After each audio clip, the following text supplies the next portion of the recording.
Hello, kakunyang kusinera! So, ito nga pala yung niluluto kong humba kagabi.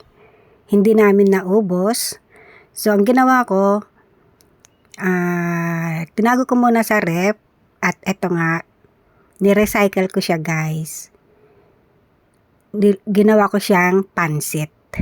Ito nga pala yung style ng pansit ng mga Chinese bihon.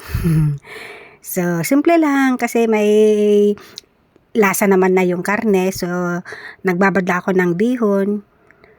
Tsaka ko iniluto. Ang style kasi ng mga Chinese, simple lang yung kanilang mga ingredients. So, ayan.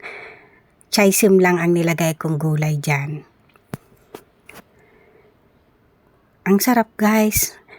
Ayan ang lunch namin ng amo kong babae. Tsaka yung alaga ko. 3 na kaming kakain dyan.